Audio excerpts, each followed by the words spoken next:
안녕하세요. 인생의 재미를 톡톡 사연을 통해 깨닫고 있는 이제 60대 초입에 당도한 구독자 인사드립니다. 저도 이렇게 열성적으로 듣는 것을 보면 아마 구독자들 중에서 제 또래이신 분도 많을 것 같아 누구나 다 공감할 수 있을 만한 그런 얘기를 한번 들고 와봤어요. 아마 저랑 나이가 비슷하다고 하시면 자식들이 장성해서 시집장가 보내놓으신 분들도 많을 거라 생각합니다. 요즘 애들은 왜 그렇게 결혼을 안 하려고 하는 건지, 저도 저러다가 결혼 안 해버린다고 뻗어버리는 거 아닌가 조마조마한 마음으로 얼마 전 딸애를 결혼시켰었거든요. 그 전에는 자기는 죽어도 안 간다고 싫다고 그렇게 싫다고 하더니만 자기 마음에 드는 남자가 나타나니까 냉큼 결혼시켜달라고 하는 모습이 조금 얄밉기도 했었지만요. 그래도 그렇게 시집을 보내놓고 나니까 마음에 짐 하나 크게 덜어버린 것 같은 기분이기도 했어요.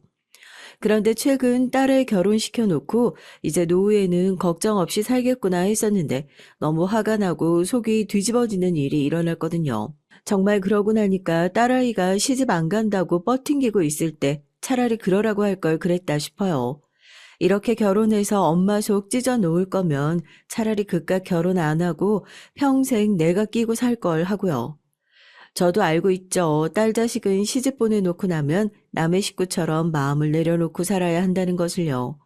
아무리 그래도 경우 없는 시댁에다가 내 소중한 자식 맡겨놓고 들여다보지도 않는 그런 악독한 부모는 죽어도 못 되겠더랍니다. 그렇게 딸애를 겨우 구출하고 나서 왜 집에 시집도 안 가고 늙고 있는 딸을 구박하실 것 같은 우리 톡톡사연 구독자님들이 생각나서 최소한 시집을 보내더라도 나 같은 실수는 하지 마셔라. 그 얘기하고 싶어서 찾아왔어요. 우리 또 구독자들 간에 의리가 있잖아요. 잘했으면 댓글로 칭찬 팍팍 해주시고 이건 아니다 싶으면 혼내주시고 또 당신은 나처럼 이런 일 겪지 마세요. 많은 분들이 정보 전달해 주시니까 저도 이렇게 제 얘기 풀면서 은혜 갚아야죠. 사실 저는 딸을 낳으면 결혼 안 시키려고 했었어요. 아들을 낳으면 미련 없이 장가 보내더라도 딸을 낳으면 그냥 내 옆구리에 끼고 살아야지. 정말 자녀 계획 없던 시절에는 그렇게 생각을 했었다니까요. 제가 그런 생각을 한 건 다른 게 아니고요. 저희 시댁이 너무 유난스러워서요. 솔직히 톡톡 사연에 따로 제 시집살이만 가지고도 사연을 하나 보내도 모자람이 없을 정도로 무식한 시대에 만나 젊은 날 너무 큰 고생을 했었거든요. 성격 좋고 누가 자기한테 싫은 소리 한마디 하더라도 내내 웃으면서 어물쩍 넘어가는 사람. 남들한테 이름 석자 얘기하면 이 사람만큼 성격 좋은 사람이 또 어딨냐 다들 감탄들을 하던 사람. 그런 사람이 제 남편이었습니다. 저 역시 남편의 그런 성격 하나만 보고 결혼을 했다고 해도 과언이 아닐 정도로 지금도 제가 그래요. 당신은 그 착한 성격 때문에 내가 안 버리고 계속 살고 있는 거라고요. 처음엔 좋았죠. 전 그때 일을 해서 하루라도 빨리 독립을 하려고 혈안이 되어 있는 상태였고, 남는 시간 쪼개서 살림에 보탬이 될 일 없을까 찾느라 바쁜 사람이었으니, 사람이 얼마나 평소에 신경이 곤두서 있고 예민하겠어요. 그 예민한 성격을 다 받아주는 것이 남편이었고요. 연애를 할 때는 이 사람의 물렁물렁한 그런 성격이 내가 언제든 뾰족하게 가시를 내세워도 다 품어줄 수 있는 넓은 아량이라 생각했었습니다. 하지만 결혼을 하고 나서 보니까 딱 그런 성격의 남자만 피해서 만나는 게 좋겠더라고요. 정작 제 식구 편이 되어줘야 할 때 남한테 싫은 소리 한마디 못하는 남편, 시댁에서 죽도록 갈구는데도 가운데서 큰 소리 한번 내주지 못하는 남편, 그야말로 남의 편이 따로 없더라고요. 사람이 화장실 들어갈 때랑 나올 때가 다르다고 분명히 결혼하기 전엔 그렇게 성실해 보이던 사람이었는데 막상 결혼을 하고 나서 보니까 배짱이가 따로 없는 거죠. 전 시집살이가 너무 끔찍해서 하루라도 빨리 돈을 모아서 독립도 하고 내 자식만큼은 시모에 저 잡들이에 노출되지 않게 하리라 하고 죽어라 일을 하고 있는데 남편은 뭐가 그렇게 태평한 건지 허허실실 웃으면서 어머니랑 같이 사니까 어머니가 밥 해주고 빨래 해주고 다 해서 오히려 당신도 편하지 않냐 속 편하게 이런 소리나 하고 있어요. 그렇게 남편이 절절하게 칭찬해 주시는 어머님이 밥을 하더라도 꼭 찬밥은 우리가 먹자 하면서 저한테만 챙겨주시고 빨래를 할 때도 며느리 것은 죽어도 못 빨겠다면서 빨래통도 아닌 바닥에다 던져놓는 사람인 줄은 모르나 보더라고요. 솔직히 여기 시어머니이신 분들도 많이 있잖아요. 저 정말 물어보고 싶어요. 저는 딸밖에 없는 사람이니까 항상 궁금하더라고요. 대체 이유 없이 며느리를 왜 그렇게 싫어하냐고요. 아무리 생각을 해봐도 제가 시집 오고 난 이후로 어머님한테 잘못한 게 없거든요. 죽어라고 잘하면 잘했죠. 그렇게 왜 그렇게 사사건건 집에 무슨 일만 생기면 집에 사람이 잘못 들어와서 그런 거라고 하는지 옆에서 듣는데 기가 찰 노릇이었습니다. 저희 시아버지가 생전에 술을 엄청나게 드셨어요. 시골에서 농사 짓는 노인들이 일을 하면서 새참으로 한 잔, 두 잔 먹는 거야. 저도 왜 이해를 못해요. 그럴 수 있다고 쳐도 저희 아버님은 해도 해도 너무 많이 드시는 동네에서 아버님 이름만 대면 그 양반은 술 좀 끊어야 한다고 그런 소리가 절로 나올 정도였으니까요. 여튼 제가 시집을 온 지 얼마 안 되어서 시댁 때문에 태어나서 처음으로 응급실에 쫓아가 본 적이 있었어요. 어머님한테 전화가 와가지고 빨리 와보라고 아버님 큰일 났다고 금방이라도 숨이 넘어갈 것처럼 닥달을 하길래 아버님이 크게 사고라도 났나 보다 하고 놀라서 병원으로 뛰어갔었거든요. 자전거를 타고 가다 넘어져서 얼굴이 쓸렸다고 하더라고요. 그래도 생각한 것보다 심하게 다치신 게 아니라서 전 다행이다 하고 있는데 어머님은 그게 아니었나 봐요. 옆에서 오열을 하고 계시고 놀란 심정이야 왜 이해를 못해요. 선생님 처치는 다 끝났어요. 당분간은 술 드시지 마세요. 술 드시면 상처도 안 아물고 큰일 나요. 아시겠죠? 앞에서 오는 차가 없어서 다행이지 하마터면 정말 큰일 날 뻔했어요. 나이도 있으신 분이 조심하셔야지. 이 정도로는 입원 안 해도 괜찮으세요. 조심하긴 뭘 조심해요. 아휴, 내가 못 살아. 이래서 집안에 사람이 잘 들어와야 하는 건데, 집안에 사람 하나 잘못 들이니까 이게 무슨 사달이냐고. 입원 안 하긴 누가 하네요. 지금 이 얼굴 아파가지고 사람이 말도 못하고 입도 못 벌리고 이러고 있는데 당신이 그러고도 의사야? 아픈 환자 밖으로 내쫓았다고 내가 나가서 소문이라도 한번 내줘? 지금 이 동네에서 장사하기 싫어가지고 이렇게 환자를 막대하는 거지? 당신 이름이 뭐야? 제가 시집살이 내내 답답했던 이유가 여기 또 있나요? 무식한 시댁. 저는 그 무식함이 끔찍하게 싫었습니다. 어디 가서도 본인이 목소리만 더 크면 이길 거라 생각하는 그 무식한 사고방식. 제가 봤을 때도 상처가 그렇게 심하지 않고 누가 얼굴 다쳤다고 입원을 해요. 뭐 어디 찢어져서 꿰매기라도 하면 모르겠다만 그런데 당장이라도 의사 선생님의 멱살을 붙잡고 대판 크게 할 것처럼 아픈 환자를 내쫓는다고 이 병원은 망해야 한다고 저주를 퍼부으면서 소리를 지르는데 의사 선생님도 더 골치 아프기 싫으신지 아버님에게 입을 벌려보라고 많이 아프시냐고 묻고 아버지는 대답도 못하겠다고 손을 휘두르고 의사 선생님도 결국 포기하고 그러면 길게 입원할 일은 아니니 2주만 입원을 하셔라. 거의 합의에 가까운 얘기를 하고 병원에 들어앉으셨습니다. 한숨을 쉬시는 의사 선생님을 보는데 제가 얼굴이 다 화끈거리더라고요. 네가 너무 안 좋게 보는 거 아니냐. 시아버지 입장에서는 아파서 병원에 입원한 거 가지고 그렇게 눈치를 봐야 하냐 그러실 수도 있는데요. 저희 집 식구들이 못된 건 제가 제일 잘 알죠. 병원에 입원한 이후로 하루가 멀다 하고 사람을 불러서 똥개 훈련을 시킬 때부터 어렴풋이 짐작은 하고 있었는데 순 나이롱 환자가 따로 없어요.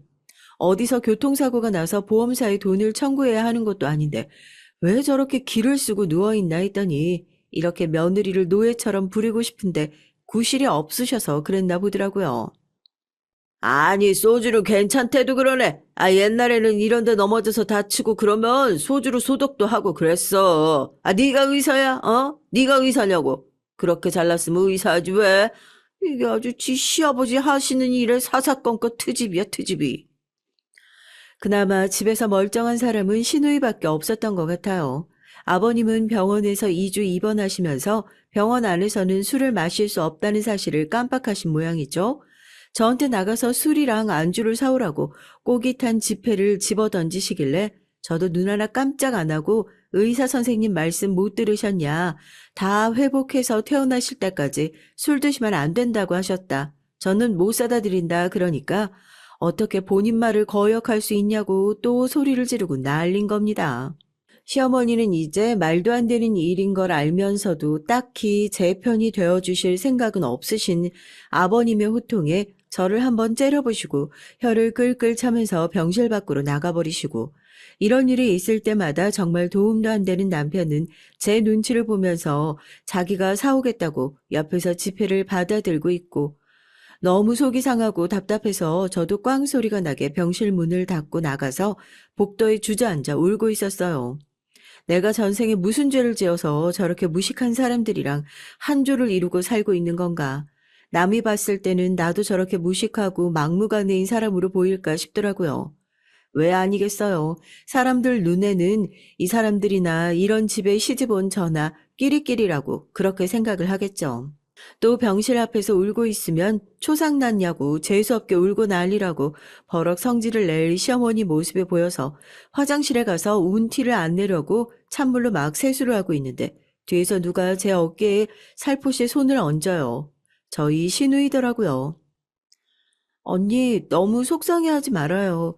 그냥 들어도 못 들은 척하고 한 귀로 듣고 한 귀로 흘려버려요. 난 저런 사람들 부모라고 모시고 살았으니까 얼마나 속이 터져요. 아버지 하나도 안 아파요. 그냥 언니가 고분고분 말 안 듣는 것 같으니까 두 분이서 괜히 언니 기강 잡는다고 저렇게 쓸데없는 짓 하고 있는 거라니까요. 팔은 안으로 굽는다고 시누이는 시댁의 편을 들어줄 법도 한데 이 답답한 집에서 유일하게 제 숨구멍이 되어준 사람이었죠. 저랑 나이도 비슷해가지고 시댁 때문에 골머리를 싸매고 있으면 괜히 나서서 큰 소리도 내주고 남편이 해줘야 하는 역할을 시누이가 대신 해줬네요. 그건 아직도 참 고맙게 생각하고 있어요. 시댁이랑은 관계가 나아질 기미가 안 보였죠. 그래도 열심히 모아둔 돈을 가지고 독립을 하겠다고 얘기를 하니 또 입에 거품을 무시고 왜 아주 부모를 갖다 내버린다고 하지 그러냐면서 한바탕 난리셨고요. 그것도 웃겨요. 시누이 독립할 때는 아무 말씀도 안 하셨던 분들이 저희가 독립한다는 얘기를 하니까 뭐 값싸게 구한 노비가 도망을 가는 것으로 느끼셨는지 뭐 철거 용역 막아서는 것 마냥 안 된다고 으름장을 놓으셨죠. 그런데 그때쯤에서 저한테 우리 딸이 찾아왔어요. 저한테 아이는 정말 구세주 같은 존재였죠. 몸이 그렇게 좋지 않아서 아이를 갖자마자 병원을 엄청 왔다 갔다 했었는데요. 병원에서는 다른 건 다 괜찮으니 스트레스만 조심하라. 위험한 시기니 무리하지 말아라 하더라고요. 저한테 그 당시에 가장 큰 스트레스는 시댁이었고 위험한 시기에나 때는 애 가져도 그렇게 황제처럼 안 지낸다 하면서 무리한 일 시키는 것도 시댁이니까 병원에서 한 얘기를 종합해 보면 시댁만 멀리하면 무사히 아이를 낳을 수 있겠다 싶더라고요. 시부모님이 울고불고 아들 뺏어간다고 난리를 치고 있는데 거기다 대고 남편한테 그랬어요. 애까지 가졌으니까 이제 누가 진짜 챙겨야 할 식구인지 생각을 좀 해보라고요. 내가 시댁에서 스트레스 받아가지고 혹시라도 우리 아이 잘못되면 당신이 책임질 거냐. 난 절대 그 꼴 못 지켜보니까 제대로 결정을 하라고요. 저희 남편 태어나서 부모님 뜻을 거역해 본 적이 단 한 번도 없는데 그때는 제가 자기 애 하나 못 지킬 것 같은 사람이랑은 나도 못 산다고 이번 기회에 독립 못하면 이혼하자고 그러니까 대번에 시부모님 찾아가서 독립하겠다고 그러더라고요. 이렇게 싫은 소리 할 줄 알았으면 진작에 협박을 할 걸 그랬나 싶기도 하고 제가 나간다고 하면 시부모님 버리고 독립하는 못된 인간이라고 개거품을 무실 텐데 남편이 또 이제 슬슬 독립을 해야겠다 하니까 언제 그렇게 다 커서 독립하냐고 눈물을 찍어내는데 진짜 꼴사나워 죽는 줄 알았잖아요. 그래도 어쩌겠어요. 애까지 생긴 마당에 남편한테 협박했던 대로 이혼을 하겠어요. 뭘 하겠어요. 이제 미우나 고우나 내 식구다 하고 품고 사는 수밖에요. 그렇게 시댁에서 독립을 하고 나니까 좀 살겠더라고요. 일단 사사건건 트집 잡고 잔소리하는 시어머니 없어. 임신했을 때 술 냄새 펄펄 풍기는 시아버지랑은 어떻게 말을 섞나 싶었는데 알터니가 빠진 느낌이 이런 거구나 했죠. 그런데 단순히 독립을 한 것만으로는 제 만족이 안 되더라고요. 제 뱃속에 있는 이 아이가 나와서 저 같은 인생을 살지 않길 바랬거든요. 그치만 지금 이 상황에서 아이만 하나 더 생기는데 아이를 낳고 난 이후에 제 삶을 그려보니까 너무 막막한 거예요. 적어도 안정적인 직장은 다니고 있어야겠다. 적어도 아이가 태어난 이후에 왜 이런 상황에서 나를 낳았냐고 원망하는 소리는 듣고 싶지 않다. 그런 마음으로 오랫동안 놓았던 펜을 다시 집어들게 됐습니다. 의학적으로 검증된 결과래요. 왜 산모들 사이에서 그런 얘기 있잖아요. 애 낳으면 뇌도 같이 낳는 것 같다고요. 저도 딸 낳기 전에는 어렸을 때 수제 소리 들을 정도로 총명한 사람이었던 것 같은데 귀신같이 아이를 낳고 나니까 어제 점심에 뭐 먹었는지 열쇠는 또 왜 그렇게 잘 사라지는 건지 냉장고에 재료가 있는 것을 아침에 뻔히 봐놓고도 오후 되면 마트 가서 똑같이 사오질 않나. 남들 다 겪는 고통 저도 겪었습니다. 속상해하는 저를 보면서 시댁은 딸 낳은 주제에 오만 유나는 다 떤다는 조롱도 잊지 않았지만요. 아직도 그 생각을 하면 이가 갈린다니까요. 애 낳을 때 뭐 해주신 게 있냐고. 그렇게 애 낳고 떨어진 기억력이 금세 다시 돌아올 수 있는 것도 아니고 좀 답답한 공부 방법이긴 하지만 무조건 책상 앞에 앉아 떠나지 않았습니다. 밥도 공부하면서 간단히 집어먹을 수 있는 것들로만 먹고 아무리 하기 싫고 귀찮아서 엎드려 쉬고 싶어도 책상에 엎드려 쉬지 일어나서 침대 가서 퍼질러 자지 않았어요. 제가 어렸을 때부터 법조인이 되고 싶다는 남다른 꿈은 있었지만 뭐 사실 그 정도로 공부를 잘했던 것도 아니었고 그렇게 공부를 할 여건도 안 됐었고요. 이왕 공무원 시험에 도전할 거 어린 시절 못다 이룬 꿈까지 이룰 수 있는 검찰 수사관에 도전을 해봐야겠다. 그때 결심을 했네요. 검찰 수사관이라고 하면 이게 검찰인지 경찰인지 헷갈려 하시는 분들도 많은데요. 검찰 수사관은 검찰청 소속 공무원이라고 생각하시면 쉬울 것 같아요. 검찰이 10,000명이라고 하면 그 중에 6,000명은 검찰 수사관일 정도니까 생각해보면 엄청 많죠. 검사의 지휘를 받아서 하는 범죄 사실 수사나 영장, 강제 처분 이런 일들은 검사가 직접 하는 게 아닌 검찰 수사관이 진행하는 게 대부분이에요. 누가 검찰 조사받으러 간다 하면 검사랑 딱 대면을 하고 검사님 나는 안 그랬어요 하고 얘기할 수 있을 것 같지만 사실 검사실에 조사받으러 가면 가장 처음 만나게 되는 건 수사관이거든요. 검사님은 같은 방 안에서 수사관의 조사 과정을 보고 있다가 대부분의 질문이 끝나고 나면 중요한 걸 몇 가지 더 질문하고 마무리하는 것이 대부분이에요. 검사의 수족이 돼서 검사가 하는 일을 돕는 사람 정도일까요? 열심히 공부만 하면 검찰청 소속 공무원이 될 수 있는 기회라고 하니 저도 이왕 보는 공무원 시험이라면 검찰청 소속으로 들어가야겠다 했던 거고요. 자꾸 나 때는 이런 소리를 해가지고 저보다 나이가 많으신 분들이 들으면 웃기는 사람이네 하실 수도 있겠지만 정말 저 때는 지금처럼 학원이 잘 되어 있길 하나 인터넷 강의를 들을 수 있길 하나 공부를 하려고 마음을 먹어도 도움을 받을 수가 있는 곳이 많지 않았어요. 더구나 저는 신생아까지 딸려 있잖아요. 다들 아시죠? 신생아 돌보는 게 얼마나 힘든 일인지요. 어차피 어린 딸이 통 잠을 자지 못했으니까 책상 앞에 앉아서 미친 듯이 공부를 하고 있다가 딸이 좀 뒤척이는 소리가 난다, 우는 소리가 난다 하면 또 뛰어가서 안고 달래면서 또 시험 봐야 할 내용들을 달달 외우고 애 보랴 공부하랴. 와, 지금 그렇게 하라고 하면 절대 못해요. 젊었으니까 다 가능한 일이었죠. 첫 시험에서 떨어지고 시댁에서는 다 늙어서 공부는 무슨 공부냐고 너 그거 한다고 집에서 애도 제대로 못 보고 우리 아들만 고생시키는 거 아니냐고 목에 핏대를 세우고 반대를 했지만 다행히 그때는 남편이 제 편을 들어준 덕분에 무사히 넘어갈 수 있었고요. 저도 만약에 내가 이번에도 시험에서 떨어지면 난 공부할 머리가 아닌 거니까 깔끔하게 포기하자 생각을 했었어요. 만약에 이것도 안 되면 애 좀 보다가 식당이든 마트든 아르바이트를 하자고요. 그건 또 죽기보다 싫었나 봐요. 두 번째 시험에 철썩 붙었거든요. 시큰둥한 시부모님의 반응과 달리 남편과 저는 너무 기쁜 거예요. 애를 키우면서 가장 신경 쓰이는 게 그런 거잖아요. 회사를 다니면 뭐 연차를 쪼개서 쓰기도 눈치가 보이고, 그마저도 애 유치원 하원시키러 간다 하면 눈총이 얼마나 따가워요. 공직사회가 상하 계급에 명확하고 어딘가 꽉 막혀 있는 느낌이 드는 것도 맞는데, 또 그런 면에서는 여기만큼 개방적인 곳도 없더라고요. 그렇게 괜찮은 직장에서 정년까지 보장된다고 하니 남편과 저는 땡 잡았다 싶었죠. 혹시나 싶어 지역을 밝힐 순 없지만 구급에 상당하는 검찰 서기보로 발령을 받아 지방검찰청에서 그렇게 일을 시작하게 됐습니다. 열심히 하는 놈이 즐기는 놈 못 이긴다고 평생 하고 싶었던 일 가운데 하나잖아요. 공무원증을 받아들고 처음 출근하는 날 청승맞게 차 안에서 눈물이 났다니까요. 며느리가 꽤나 대단한 곳에 들어갔다고 하니까 시댁에서 처우도 달라졌어요.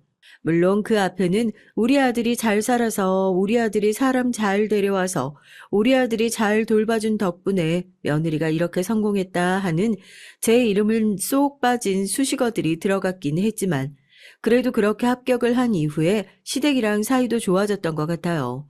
딸이라고 거들떠도 안 보시던 시부모님께서 제가 출근을 해야 하는데 애를 맡길 곳이 마땅치 않으니까 일이 조금 일찍 끝나는 남편이 애를 데리러 올 때까지 맡아주셨거든요.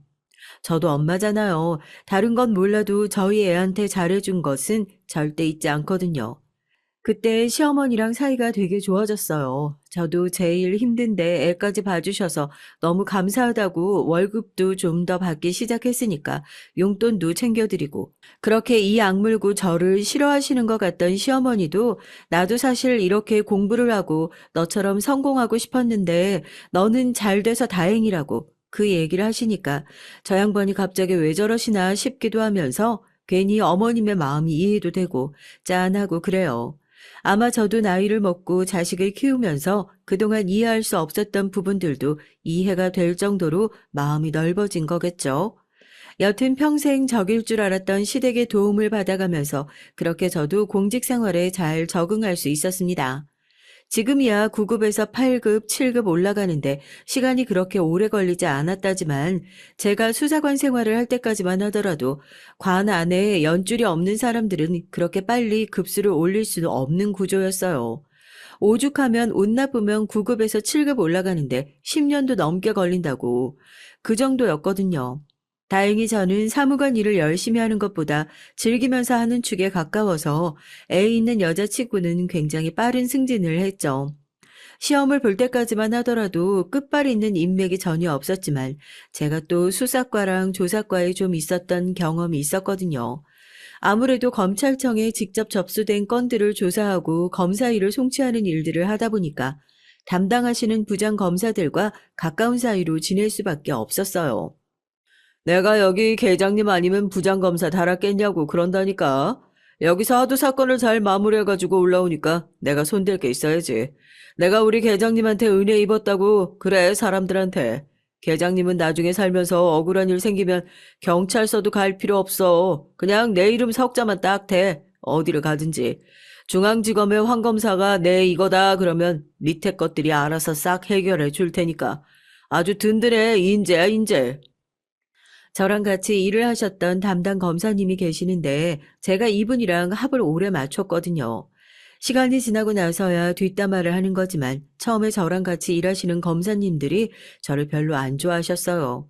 다른 공무원들이랑 다르게 뭐 굽신굽신하지도 않고 내부 고발을 하는 것 같아 죄송한 마음도 있지만 잘 좀 부탁드린다 술도 사드리고 접대도 하고 이런 사람들이 워낙 많은데 저는 일 끝나고 나면 다시 육아를 하러 뛰어가야 하니까 저희 딸 학원 실어 날라야 하는데 퇴근 시간 늦어질까봐 업무 시간 중에 엄청나게 집중해서 일을 마무리해버리고 그렇게 깔끔하게 일 처리해놓고 쌩 하고 가버리는 날도 많았거든요.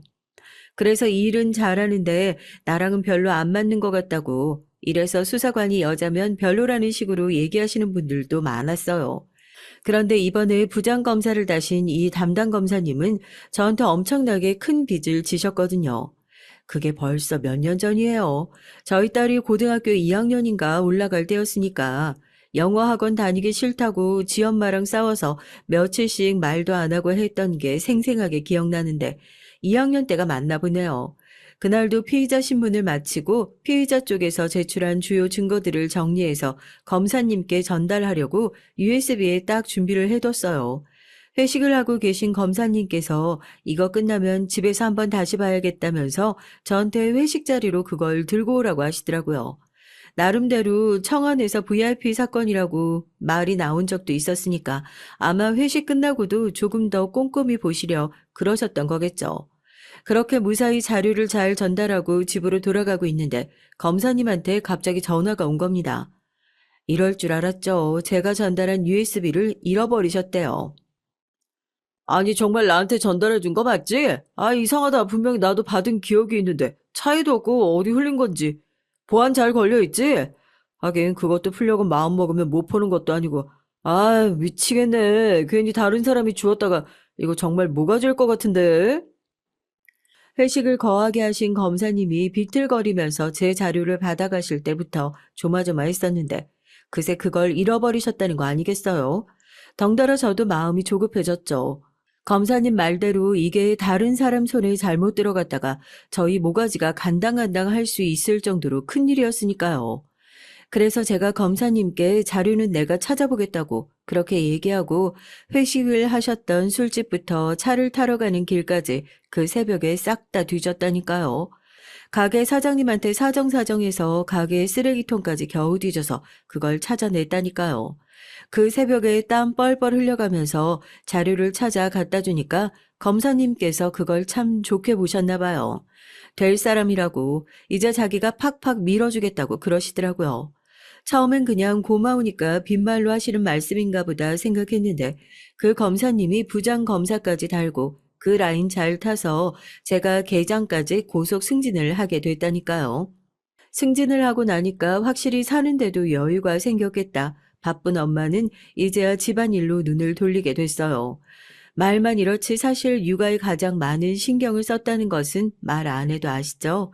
그렇게 딸을 열심히 지도 편달한 데는 제 딴에 나름대로 저희 딸이 모쪼록 좋은 집에 시집가고 내가 그랬던 것과는 달리 제대로 된 시댁을 만나 행복하게 살았으면 하는 바람이 있었어요.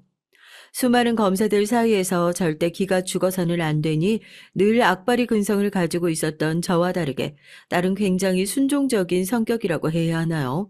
남편을 닮은 건지 이래도 괜찮다 저래도 괜찮다 하면서 참하고 순한 모습이라 혹시라도 살면서 싫은 소리 해야 할 때 제대로 말 한 번 하지 못할까 걱정도 많았습니다. 그렇게 참하고 순한 딸이었으니 제가 이거 해라 저거 해라 부담스럽게 시켜댈 때도 싫은 소리 한 번을 못하고 다 따라와 줬겠죠.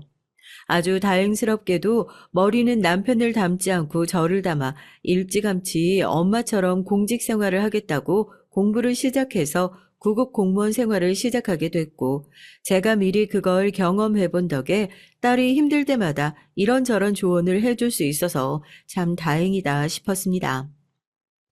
언니 잘 지내죠? 다른 게 아니라 내가 우리 조카 중매 좀 놔줄까 싶어가지고 우리 혜영이 이제 나이도 좀 먹어가는데 만나는 사람은 따로 있대? 언니도 알잖아요. 홍기 넘어가면 요즘에는 아무리 공무원이라고 해도 결혼하기 힘들어. 일단 혜영이한테 만나나 보라고 언니가 좀 부추기면 되잖아요. 집안이 정말 괜찮다니까. 한의사래, 한의사. 언니 몰라서 하는 소리예요. 요즘엔 의사보다 한의사가 더 잘 본다고 그런다니까요. 이왕 시집 갈 거 머리 좋고 돈 많은 집안으로 시집 가면 좋지. 딸 평생 끼고 살 거예요? 신우이한테 온 연락이 화근이었습니다. 신우이야 워낙 저희 가족 생각 많이 해주고 또 요 몇 년 동안 주변에 있는 사람들 중에 몇 번 서주고 옷이며 가방이며 받고 나더니 중매 서는 거에 재미가 들렀는지 그렇게 다리를 놔주고 다니더라고요. 저희 딸이 직업도 나쁘지 않고 성격도 여성스럽고 참하니까 결혼을 그렇게 급하게 생각하진 않았었는데 저도 그때 솔직하게 말하면 너무 속물이었던 거죠. 직업이 한의사라고 하니까 솔직히 혹하긴 했어요. 다른 건 몰라도 머리는 진짜 좋겠구나. 저런 집이면 무식해서 속 터지게 했던 시댁과는 어찌됐든 결이 다르지 않을까 싶었어요. 세상에는 아무리 돈 많아도 마음이 가난한 사람들, 아무리 좋은 직업을 가지고 있어도 속으로는 무식하게 그지없는 사람들이 널리고 널렸다는 것을 제가 몰랐던 거죠. 대체 무슨 생각으로 저도 그랬는지 거의 홀리듯이 딸애를 설득했다니까요. 공무원끼리 만나봤자 박봉에 먹고 살 수도 없다. 너는 있는 집으로 시집가야 할 팔자다. 그쪽 집안이 사업을 해서 집안에 돈도 짱짱하니 많단다. 연애라도 하고 있었으면 그렇게 등을 떠밀지도 않았을 텐데 남자친구를 사귈 생각도 영 없으니까 엄마 입장에서는 답답하잖아요. 선 본다고 다 결혼하는 것도 아니니까 일단 선이나 봐라 하고 억지로 만든 자리였어요. 주말에 딸이 선을 보러 간다고 하니까 예쁜 옷도 한 벌 사서 입혀주고 남편이 저를 보고 그랬다니까요. 선은 당신이 보러 가는 것 같다고요. 왜 아니겠어요. 딸애가 돌아오기를 아주 설레는 마음으로 기다렸죠. 표정을 보니까 그렇게 싫은 눈치가 아니어서 한시름 놨어요. 어떻냐고, 사람이 괜찮냐고, 잘 될 것 같냐고 물어보니까 딸애가 그래요. 내가 조용해서 마음에 든대. 자기는 병원에서 하루 종일 시끄러운 사람들 사이에 둘러싸여 있어서 나처럼 조용하고 차분한 사람이 좋다고. 선자리에서 이러쿵저러쿵 떠드는 사람들보다 훨씬 낫다던데? 뭐 어디가 마음에 드네, 어디가 좋네. 이런 제가 생각하는 대답은 아니었지만 그래도 이게 어디냐 싶더라고요. 또 둘 사이도 그렇게 미적지근한 건 아니지만 딸도 부쩍 화장을 하고 저녁에 약속을 나간다는 날이 많아졌고요. 그러니까 거기서 또 한 번 욕심이 난 거죠. 이왕 이렇게 된 거 빨리 결혼을 했으면 좋겠다고요. 제가 정년을 얼마 남겨두지 않을 때였으니까 그래도 현직에 있는 이 사람 저 사람 결혼식장에 다 부르려면 엄마 퇴직하기 전에는 시집을 가라. 그렇게 또 한 번 등을 떠밀었어요. 결국 못된 엄마의 계략대로 두 사람은 만난 지 1년도 안 돼서 식을 올렸고요. 처음 두 사람을 결혼시키기 위해 상견례를 할 때까지만 하더라도 사돈 잘 만난 것 같다고 제가 그렇게 자랑을 하고 다녔어요. 지금 생각해보면 그 가식적인 행동에 깜빡 속은 게 기가 막히지만 그때는 돈도 많고 교양 있어 보이는 사돈의 모습이 참 좋아 보이더라고요. 비교군이 저희 시댁이었으니까 당연한 일인가 싶기도 하지만요. 이런 건 아무래도 애들끼리 얘기하는 것보다 부모들이 나서서 얘기하는 게 좋잖아요. 단도직입적으로 예단이랑 예물은 어떻게 하실 건지. 뭐 왔다 갔다 하시기에 부담도 없으실 텐데 결혼식도 저희는 강남에서 했으면 좋겠거든요. 글쎄요. 애들은 지원 없이 자기들끼리 결혼하고 싶다고 얘기를 해서 저희는 최대한 결혼식에는 관여하지 않을 생각이었거든요. 뭐 생각해 두신 예단이나 예물 있으시면 편하게 말씀해 주세요. 애들 생각은 애들 생각이고 또 사돈 생각도 중요하니까요. 처음에 그건 있었어요. 상견례 자리고 어떻게 보면 서로 얼굴 보고 처음 인사하는 자리인데 돈을 얼마나 줄 수 있냐는 얘기를 살짝 돌리긴 했지만 참 서스럼 없이 하는구나 하고요. 애들한테 듣기로는 예단이나 예물은 좀 생략했으면 좋겠다는 얘기를 하길래 전 당연히 애들 뜻에 따라줘야지 하는 생각이었는데 사돈댁이랑은 상의가 제대로 되지 않은 모양이더라고요. 오히려 제가 그렇게 얘기를 하니까 돈 때문에 부담스러우신 거면 그냥 말씀하셔라. 본인들이 부담하겠다 하면서 은근히 무시받는 느낌이 드니까 기분이 좀 언짢긴 했었죠. 애들 뜻을 따르겠다는 얘긴데 부담을 느끼는 걸로 비춰졌나 봅니다. 사돈께서 명확하게 원하시는 게 있으신 것 같은데 애들이 동의하면 제가 마다할 이유가 뭐가 있겠어요. 저희가 돈이 없어서 그런 일에 부담을 느끼는 집도 아니고 모자랄 게 뭐 있다고요. 제가 그렇게 얘기를 하니까 안사돈이 은근히 저를 떠보는 눈치더라고요. 퇴직 공무원이라고 하지 않았냐, 뭐 연금은 많이 나오냐 하고요. 사위도 제 엄마가 그렇게 대놓고 사람을 저울질하려고 드는 게 창피했는지 막 얘기를 하려는 사돈을 막아서고 저희들이 알아서 하겠다 얘기를 하더라고요. 그래도 사위가 저렇게 중간에 나서주니까 시집가고 난 이후에 딸이 골치 아플 일은 없겠다. 영 찝찝한 부분도 있었지만 그렇게 시집을 보내게 됐습니다. 마냥 잘 살 거라고 생각했어요. 제 딸이라서 하는 얘기가 아니라 애가 어디가 부족함이 있는 애도 아니고 어차피 해야 할 시집살이라면 물이 줄줄 새는 깨진 독 같은 시댁보다는 여유롭고 풍족한 시댁이 나을 테니까요. 뭐 사업하는 집안 체면이 있다나요? 결혼식은 꼭 강남에서 해야 한다고 애들이나 저나 그래도 식을 올리고 신혼집에 들어가서 살았으면 좋겠다 싶었는데 강남의 결혼식장이 요즘 잡기가 보통 쉬운 일이 아니더라고요. 대기까지 걸어놓고 기다리느라 결혼식 날짜도 생각한 것보다 조금 늦어지기까지 했어요. 저도 그 사이에 퇴직을 하게 돼서 예전처럼 사람들을 많이 부르고 뭐하고 하기가 좀 애매하더라고요. 공직 생활을 할 때 그나마 가깝게 지내던 검사님 몇 분께만 청첩장을 드리고 감사하게도 결혼식장에서 화환을 보내주셨어요. 생각해 보니까 그때도 참 어이가 없었는데요. 사업을 하는 집안이라 그런지 확실히 화환이 어마어마하게 많이 들어오더라고요. 뭐 한 줄에 다 세우지도 못해서 그 앞에 겹쳐가지고 화환을 그렇게 늘어놨는데 그때 검사님들께서 보내주신 화환이 들어왔어요. 감사하다고 사진을 찍어서 보내려고 하는데 핸드폰을 신부 대기실에 놓고 왔는지 안 보이더라고요. 얼른 가서 핸드폰을 찾아가지고 오니까 세상에 안 싸더니 저희 쪽으로 온 검사 화환을 자기 쪽으로 옮기고 있는 거 아니겠어요? 아니, 저희 쪽으로 온 화환인데 착각하신 거 아니에요? 이거 제자리에 좀 놔주세요. 사진 찍어야 하니까 이쪽으로 옮겨주세요. 그때도 별 소리 안 하고 넘어갔던 게 실수라고. 당연히 검사한테 온 화환이라 자기한테 온 건 줄 알았다고 그러더라고요. 아니, 제가 검찰 수사관으로 퇴직했는데 당연히 저희 쪽으로 오는 거라고 생각하지 않겠어요? 원래 사업하는 사람들한테 검사들이 줄 대려고 많이 해서 당연히 본인네 쪽으로 온 줄 알았다고. 뭐 착각할 수도 있지. 그거 가지고 그러냐고 짜증을 확 내는데 그때부터 보통 이상한 사람이 아니라는 걸 알아봤어야 했어요. 차라리 그때 결혼식장에서 그런 걸로라도 트집을 잡아서 대판 싸웠으면 지금 이런 일 안 생겼을 테니까요. 다 제 탓이죠, 뭐. 주변에서는 한의사 사위 둬서 걱정 없겠다고 든든하다고 하는데 뭐 사위 직업이 좋아서 저한테 이득되는 일이 있는 것도 아니고요. 그래도 없는 집보단 낫겠지. 시집간 딸이 안정적으로 사는구나. 그거 위안 삼으면서 헛헛한 마음을 달래는 거죠. 저희 딸이 워낙 소심하고 내성적이라 다른 애들처럼 저한테 먼저 전화를 해서 이랬네 저랬네 하고 일러바치는 것도 없고 엄마로서는 내심 서운한 마음도 있었어요.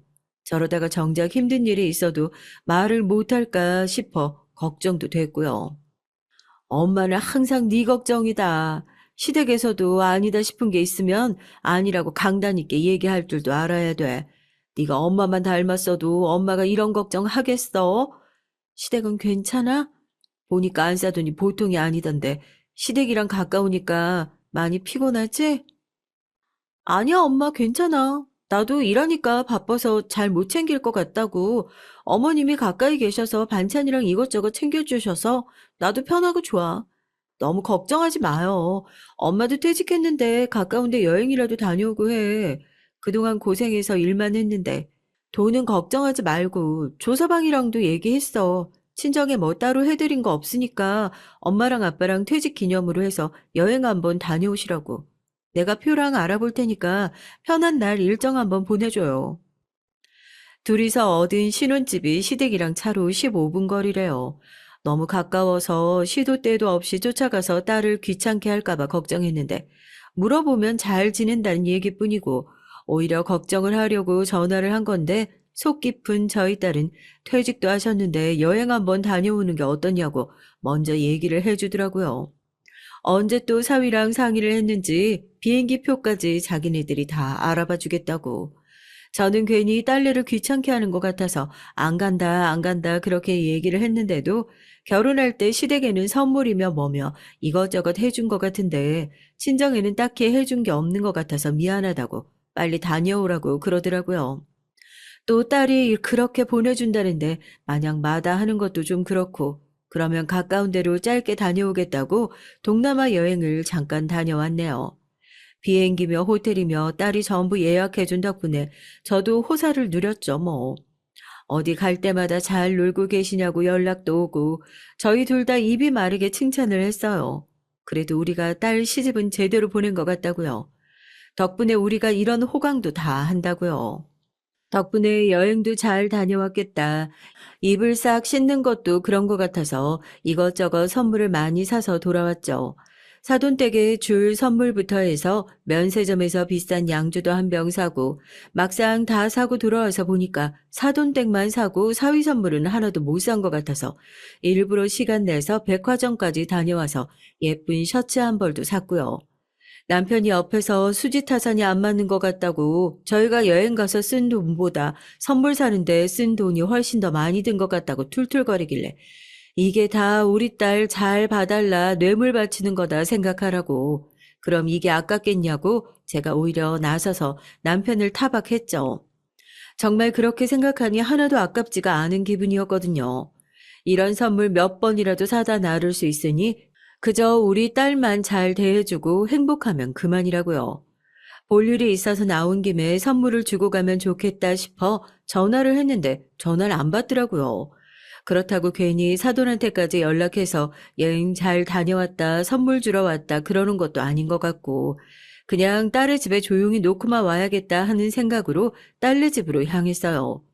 빈손으로 오지 뭘 또 이런 걸 사왔냐고 듣기 싫지 않은 잔소리를 할 모습도 상상되고 여행도 여행이지만 딸의 얼굴을 본 게 너무 오래돼서 간 김에 오랜만에 저녁이나 먹고 왔으면 좋겠다 했어요. 그렇게 딸의 아파트에 도착해서 혹시나 싶어 입구에서 다시 한번 전화를 걸었습니다. 고객님이 전화를 받지 않아 소리샘으로 연결된다는 안내 멘트가 흘러나오더라고요. 뭔가 이상하다 싶었죠. 샤워를 하러 들어갔어도 진작에 나올 시간이고 핸드폰을 어디다 두고 다니는 애도 아니고요. 분명히 저한테 전화가 왔다는 것을 보고 다시 전화를 해도 모자랄 판인데 이 시간에 잠에 들었을 리도 없는데 전화를 안 받는다는 게요. 혹시라도 무슨 사고라도 생겼나 싶어 급하게 딸의 집으로 올라갔습니다. 문이 제대로 닫혀 있지 않고 살짝 열려 있더라고요. 순간 안 좋은 생각이 들어서 황급히 문을 열고 현관문으로 들어갔는데 거실에서 시끄러운 소리가 나요. 큰일은 없나 보다 하고 한숨을 돌리는데 사돈의 목소리가 들리더라고요. 어떻게 큰 소리로 애를 혼내는지 제가 들어온 것도 전혀 눈치채지 못한 것 같았어요. 넌 아주 돈이 썩어나니? 시집 온 지 얼마나 됐다고 벌써부터 네 남편 등골 빼서 효도를 하고 싶은 거야? 야, 내가 우리 아들을 어떻게 키웠는데 감히 니까짓게 내 아들 호주머니에서 돈을 빼서 펑펑 쓰라고. 내가 그렇게 힘들게 아들 키워놓은 줄 알아? 니네 부모 여행은 네가 벌어서 보내. 엄마 내 아들 돈 쓰지 말고. 어머님 뭔가 오해하시는 것 같은데 아니에요. 두 분 퇴직 기념으로 제가 따로 모아놓은 비상금으로 보내드린 거예요. 이게 끝까지 뭘 잘했다고 어른한테 따박따박 말댔구야. 뭐? 비상금? 야, 결혼하면 부부도는 공금이야. 이게 우냐우냐 해주니까 계속 개념 없이 굴지, 어? 다른 이유도 아니고 저희 부부의 여행을 트집 잡아가면서 딸을 쥐잡듯이 잡는 안사돈의 모습에 숨이 턱하니 막히는데 순간 쫙 소리가 나더라고요. 눈이 돌아가는 줄 알았습니다. 말도 안 되는 트집은 본인이 잡아놓고 딸이 똑똑하게 따박따박 다 반박을 하니까 부하가 치민 모양이에요. 안사돈이 딸의 뺨을 세차게 올려 붙이더라고요. 저도 쿠당탕 소리를 내면서 딸의 앞을 막아서고 사돈의 어깨를 밀쳤습니다. 갑자기 등장한 저를 보고 안사돈도 꽤나 당황한 눈치더라고요. 제가 지금 뭐 하는 짓이냐고 소리를 빽 지르니까 당황해서 어버버해요. 사돈, 말씀은 바로 하셔야죠. 뭐 하는 짓이냐니요? 시어머니가 돼서 며느리 교육도 친정 엄마 눈치 봐가면서 해야 됩니까? 이건 사돈 탓도 있죠. 사돈이 얼마나 오냐오냐 키웠으면 남편 돈 귀한 줄 모르고 이렇게 헤프게 돈을 씁니까? 뭐가 당당하셔서? 안사돈의 말은 차마 더 이어지지 못했습니다. 사돈의 선물이 가득 담긴 쇼핑백으로 머리통을 확 후려쳤거든요.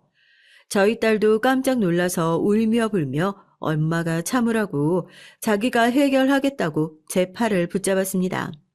덜 맞은 건지 아직도 정신을 못 차린 건지 바닥에 주저앉아 머리통을 붙잡고 이게 지금 뭐 하는 짓이냐고 저희를 폭행죄로 고소할 거라고 협박까지 하더라고요. 아직 정신을 못 차렸구나 싶어서 이번엔 전화기를 들었습니다. 제 전화 한 통으로 그 개차반 같은 집안이 제대로 무너지기 시작했죠. 검사님 안녕하세요. 아유, 저 서미숙 수사관입니다. 검사님이 그러셨죠. 계장님은 나중에 살면서 억울한 일 생기면 경찰서도 갈 필요 없다고. 중앙지검에 황 검사가 내 이거다 한마디면 다 된다고 하셨죠? 저 부탁 좀 하려고요. 검사님도 아시잖아요. 저희 딸 혜영이. 수사관이 어떤 사람인지도 모르고 겁대거리 없이 누가 저희 가족을 좀 건드려서요. 그 땡땡 기업이라고요? 그 집 아들부터 시작해서 사돈의 팔촌까지 싹 다 정리 좀 해주세요. 털어서 먼지 안 나오겠어요? 워낙 더러운 집안이라 먼지 구덩이일 것 같긴 하다만 잘 좀 부탁드릴게요.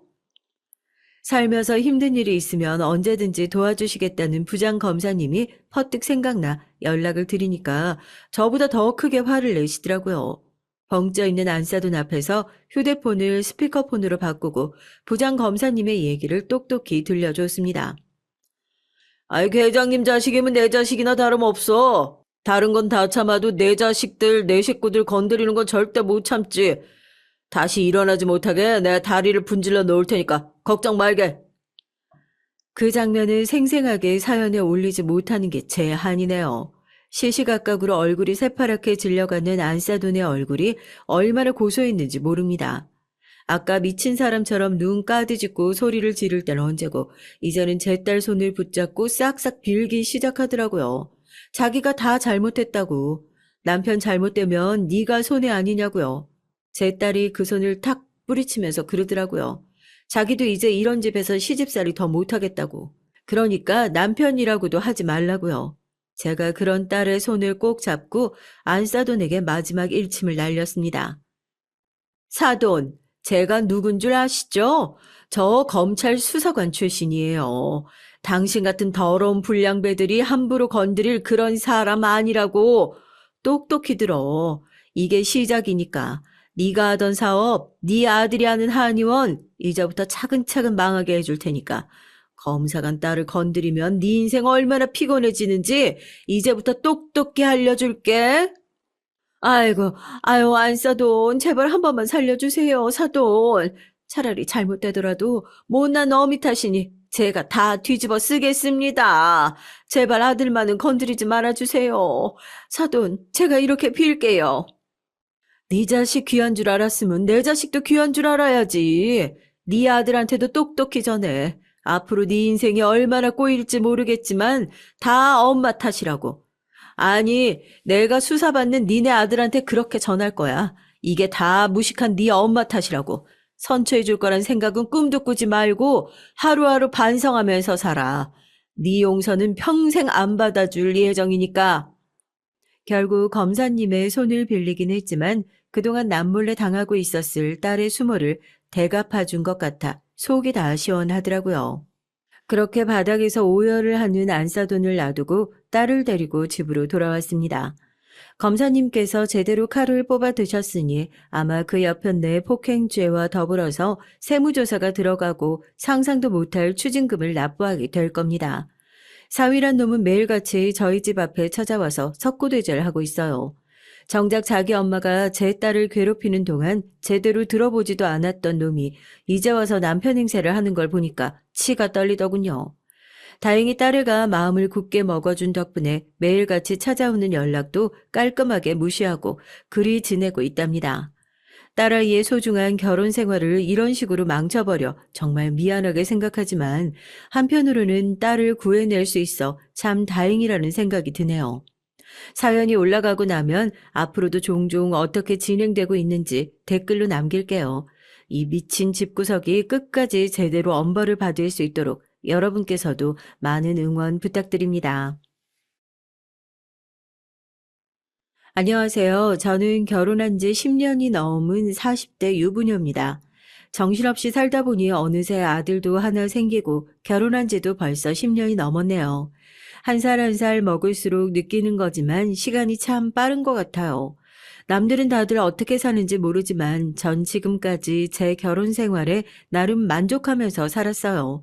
물론 매일 행복하고 즐거운 일만 있었던 건 아니지만 전 다 참을 수 있었습니다. 제 장점 중 하나가 굉장히 긍정적이라는 거거든요. 전 항상 힘든 일이 있어도 긍정적으로 생각하면 뭐든지 극복하고 견뎌낼 수 있다고 생각했어요. 사실 저희 시어머니가 보통분이 아니세요. 그럴 만도 한 게 저희 시어머님은 시골에서 사시다가 시아버지와 결혼하시면서 서울에 올라오셨거든요. 당시에 정말 수중에 돈 한 푼 없이 서울에 올라오셨대요. 그랬으니 안 해본 일이라고는 없이 하루도 쉬지 않고 열심히 일만 하셨다고 하시더라고요. 와중에 아들까지 낳아 키우느라 정말 뒤돌아볼 정신없이 앞만 보고 열심히 사신 거죠. 젊은 제가 보기에도 정말 대단하신 게 그렇게 힘들게 사셨으면서도 아들 둘을 아주 잘 키우셨어요. 저희 남편이 장남이고 바로 아래 서방님이 계신데 둘 다 서울대를 나왔거든요. 현재 저희 남편은 대기업을 다니고 있고 서방님은 의사예요. 그러다 보니 시부모님께서는 자식에 대한 자부심이 엄청나십니다. 입만 열면 항상 아들을 자랑을 하셨죠. 어쩜 둘 다 그렇게 총명한지 내가 장사하느라 바빠서 공부 한번 들여다봐 준 적이 없는데 둘 다 모의고사만 봤다 하면 전교 1등이었다니까. 그뿐이야? 성격까지 좋아서 반장도 한 번도 놓친 적이 없지.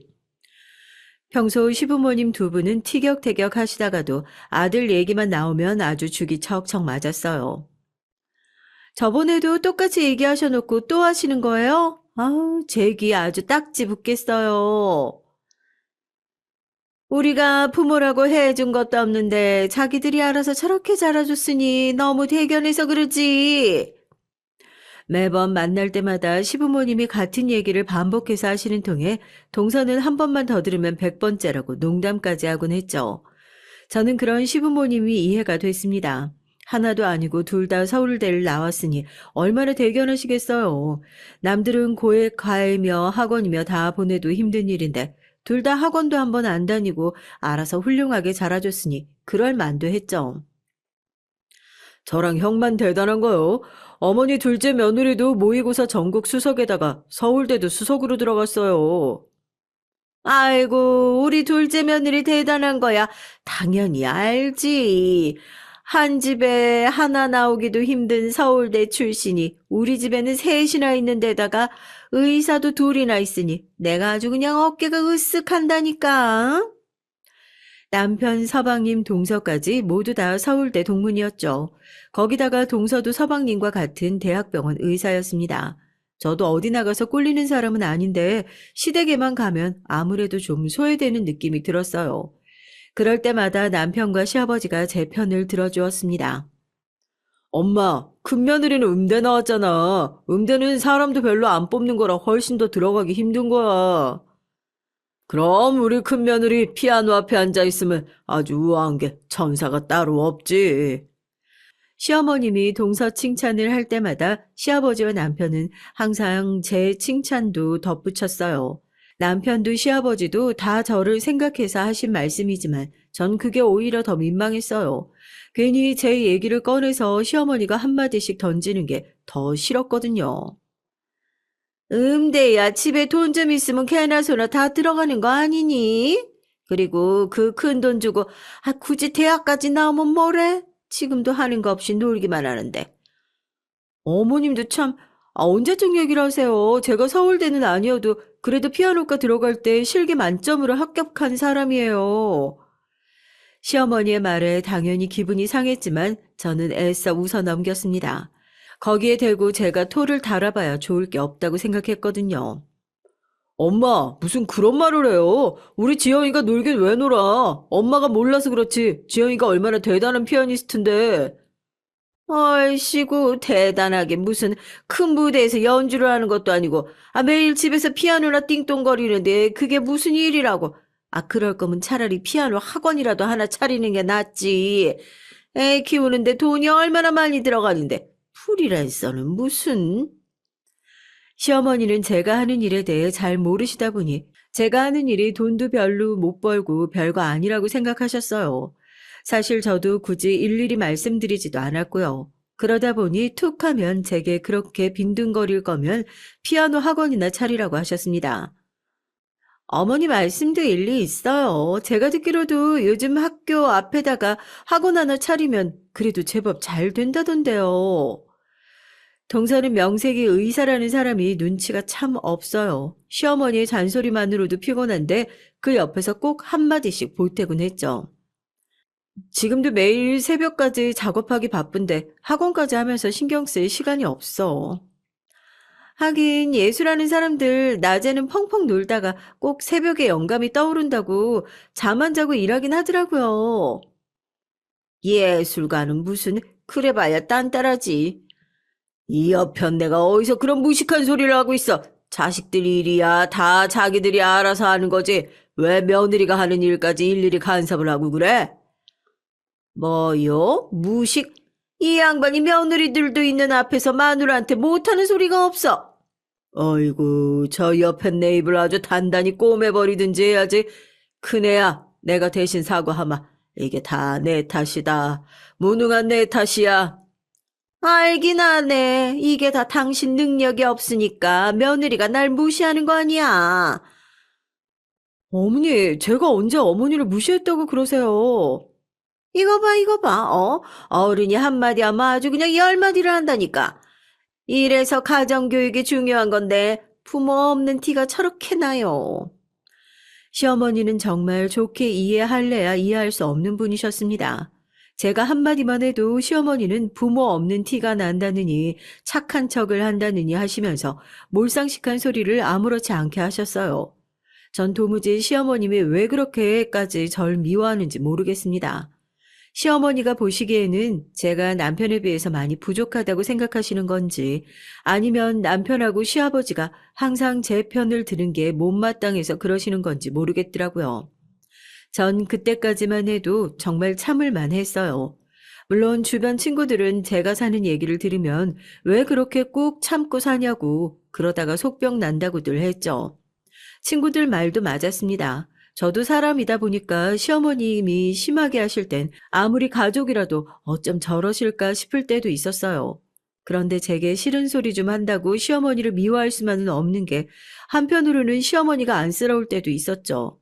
시어머님께서는 식당을 운영하십니다.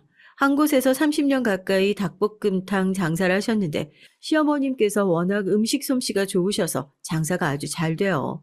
그러다 보니 저희 시댁의 가장은 아주 오래전부터 시어머니나 다름없었습니다. 시어머니가 안 계시면 가게가 돌아가질 않았어요. 시아버지가 가게에서 하시는 일이라고 해봐야 카운터에 앉아서 계산 받으시는 게 다다 보니까 연세가 드실수록 시어머니의 입김이 커질 수밖에 없었죠. 그래도 대단하신 게 허리나 무릎이 많이 안 좋아서 매일 병원에 다니면서도 가게는 그만두지 않으셨어요. 겉으로는 일하는 게 좋아서라고 하시지만 아무래도 가게에서 벌어들이는 수입이 많다 보니까 쉽사리 그만두지 못하시는 것 같더라고요. 한 번은 제가 남편에게 넌지시 말한 적이 있습니다. 시부모님 연세도 많으신데 힘들게 가게 하시는 게 아무래도 마음에 걸린다고요. 우리 집도 그렇고 동서랑 서방님도 둘 다 의사라 먹고 살만은 할 테니까 상의해서 시부모님 가게를 정리해드리고 두 집이 생활비를 모아서 드리는 게 어떠냐고요. 남편은 제게 너무 고마워했어요. 자식인데도 본인은 생각도 못했다고요. 며칠 뒤 동서를 따로 만나서 제가 먼저 얘기를 꺼냈습니다. 그런데 동서의 반응이 제가 생각한 반응이 아니었어요. 제가 무슨 실수라도 한 것처럼 제 말에 기분이 상한 것 같더라고요. 형님은 먹고 사실만 한지 몰라도 저희는 아니에요. 애 둘 부모한테 맡기느라 시터 비용만 제 월급만큼 들어간다고요. 동서, 내가 동서 사정 모르고 한 말이긴 하지만, 그렇다고 말에 너무 가시가 있는 거 아니야? 형님이 너무 뭘 모르는 것 같아서 그래요. 형님이야 친정 부모님이 없으시니까 시부모님만 챙기면 되지만, 전 저희 친정도 있잖아요. 더군다나 시부모님은 아직 건강하시고, 가게도 잘 되는데 뭐하러 잘 되는 가게를 그만두시라고 해요? 그냥 하시게 두세요. 동서는 어머님 무릎이랑 어깨 아파서 매일 치료받으러 다니시면서도 새벽에 장사하시는 거 안쓰럽지도 않아? 그거야 어머님이 좋아서 하시는 건데 할 수 없죠. 암튼 어머님 저희 애들이라도 봐주신다면 모를까. 전 생활비 못 드려요. 동서는 아주 단호했습니다. 저는 시부모님을 생각하면서 한 말이었는데 마치 제가 뭔가 실수라도 한 것처럼 찝찝하더군요. 그런데 바로 얼마 뒤에 어이없는 일이 일어났어요. 마치 뒤통수라도 맞은 것 같았습니다. 무슨 일이냐고요? 글쎄 동서가 시어머니에게 찾아가서 아주 여우짓을 제대로 했더라고요. 제가 시어머니 무릎하고 허리 얘기를 했을 때는 모르는 척 하더니만 도대체 무슨 생각인지 동서가 다니는 병원에 검사랑 도수 치료를 예약해뒀다고 했나 봐요. 그러면서 하는 소리가 기가 찼습니다. 어머니 장사하시느라 힘드셔서 어떡해요. 제 맘 같아서는 생활비 척척 들이면서 가게도 그만두시라고 하고 싶은데 제가 아직 능력이 부족해서 많이 못 도와드려서 죄송해요. 제가 한 발 늦었지 뭐예요. 동서가 먼저 선수를 친 거 있죠? 그날 시어머니는 동서에게 감동받아서 눈물이 다 났다네요. 말이라도 너무 고마워서요. 심지어 시어머니가 동서에게 걱정 말라고 하시면서 당신이 돈 많이 벌어 병원 개업해준다는 소리까지 하셨답니다. 제가 뒤에서 툴툴거려 봐야 뭐 하겠어요. 이게 다 제가 아둔한 탓인데요. 한편으로는 동서가 대단하다는 생각까지 들었습니다. 전 이래서 시어머니에게 예쁨 받지 못하는 건가 싶기도 하고요. 그날부터였습니다. 시어머니는 대놓고 저와 동서를 차별하셨어요. 그전에도 저를 미워하고 구박하긴 했지만 이제는 동서까지 합세해서 시어머니와 둘이 끈끈한 한편 같은 느낌이 들더라고요. 시어머니는 동서는 만지면 부서질까 불면 날아갈까 아주 애지중지하셨습니다. 반면 전 집에서 부리는 일꾼처럼 대하셨어요. 시어머니 가게에 일이 생기면 시도 때도 없이 아무 때나 저를 부르셨고요. 가게 주방에 물이 새는데 업체 좀 알아봐라부터 해서 가게가 바쁘면 점심시간에 나오라고 하시더니 서빙까지 시키더라고요. 저도 며느리로서 그 정도야 도와드릴 수 있다고 생각했습니다. 그런데 문제는 일해도 구박을 받고 안 해도 구박을 당했어요. 하루는 자고 있는데 새벽 일찍 시어머니에게 전화가 왔습니다. 전화를 받자마자 하신다는 소리가 저더러 새벽 시장에 갔다 오라네요. 아, 이번에 바꾼 채소 가게가 영 상태가 안 좋아. 크네, 네가 이번 주에는 새벽 시장 좀 다녀와라. 새벽 시장이요? 어머니, 제가 매일 새벽까지 작업해서 새벽엔 나가기가 힘들어요. 아, 무슨 놈의 일을 대낮에 하면 되지. 아, 왜 새벽에 일을 해? 괜히 가기 싫다고 말도 안 되는 핑계 대지 말고 그 내가 주소랑 사올 채소 문자로 보내줄 테니까 바로 내일부터 갔다 와. 8시 전에는 무조건 가게로 사와야 돼. 어머님, 핑계가 아니고요. 그건 힘들어요. 애 유치원도 보내야 하는데 제가 새벽 시장에 갔다가 가게까지 어떻게 가요? 아유, 쫑알쫑알 왜 이렇게 말이 많어? 난 옛날에 하나 없고 하나는 안고 혼자 시장 다녔어. 넌 그나마 할 줄 아는 거라고는 운전 하나 있으면서 시어머니가 부탁하는데 그걸 못 해주냐? 됐다. 하기 싫으면 말아라. 시어머니는 자기 할 말만 하시고는 전화를 끊어버렸습니다. 그러고는 곧바로 문자를 보내셨어요.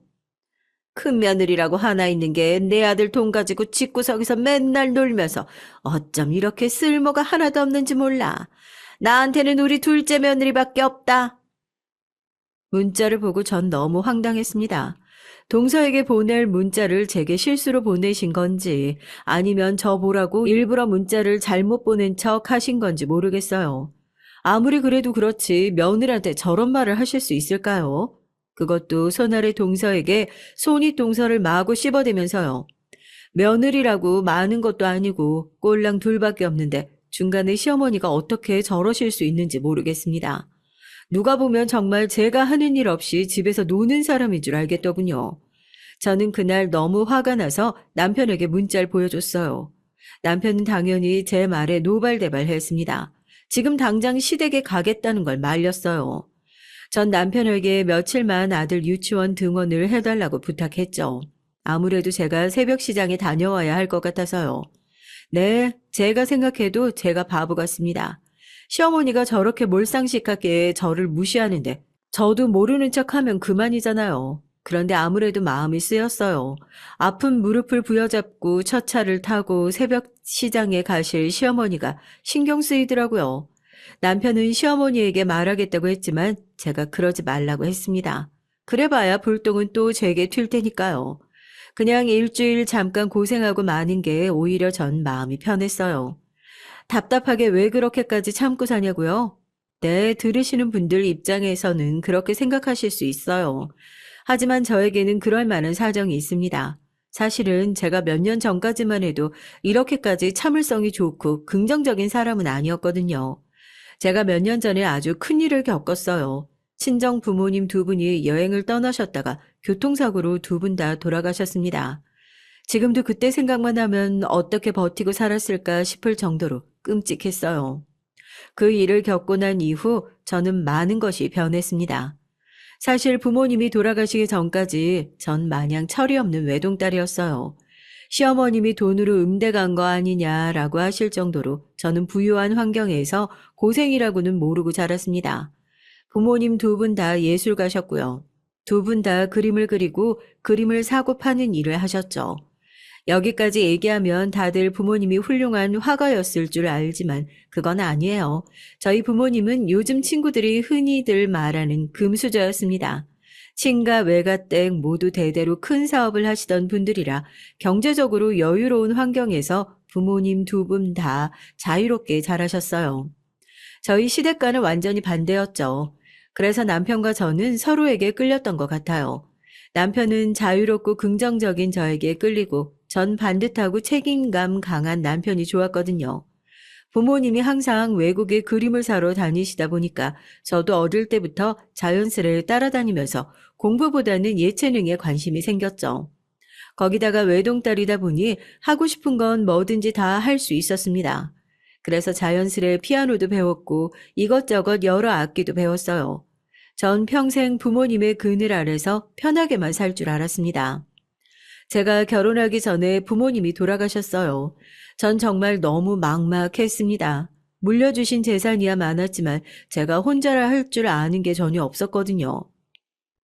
서른이 다 될 때까지 밥 한 번 혼자 차려 먹어본 적이 없었으니까요. 전 스스로 너무 한심했습니다.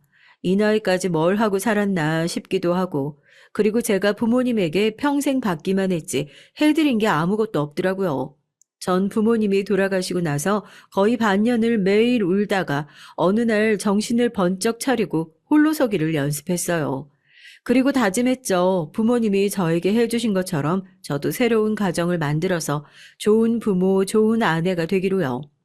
세상에 덩그러니 혼자가 되어보니 안정적인 가족만큼 중요한 건 없다는 사실을 알았습니다. 그래서 남편을 만나 결혼을 했을 때 전 무슨 일이 있어도 이 가족을 지키겠다고 마음 먹었습니다. 남편의 부모님에게도 딸처럼 잘해야겠다 다짐을 했고요. 그런 마음이면 어떤 힘든 일이 있어도 다 극복할 수 있겠다고 생각을 했죠. 가족들 모두가 건강하고 큰 걱정 없이 사는 것만으로도 다행이라고 생각하면서요. 그런데 그게 제 마음처럼 쉬운 일은 아니더라고요. 참고 이해해 주다 보니까 아주 끝이 없었어요. 항상 참고 이해하는 사람은 그냥 평생 참고 사는 줄 알더라고요. 제가 일주일 동안 새벽 시장을 다니는데도 시어머니는 제게 고맙다는 말 한 번을 하지 않으셨습니다. 그래도 저는 불만 한마디 없었어요. 제가 잘하는 모습을 보이면 언젠가는 시어머니도 마음을 여시지 않을까 기대하면서요. 새벽 시장에 일주일 동안 다니면서 친해진 채소가게 사장님이 계셨는데 그분께서 제가 마음에 드셨는지 다행히 다음 주부터는 가게로 배달을 해주시겠다고 하더라고요. 전 너무 기쁜 나머지 한시라도 빨리 가게에 가서 시어머니께 말씀드리고 싶었어요. 그래서 그랬는지 제가 조금 급하게 운전을 했나 봐요. 그러다 그만 작은 접촉사고가 나고 말았습니다.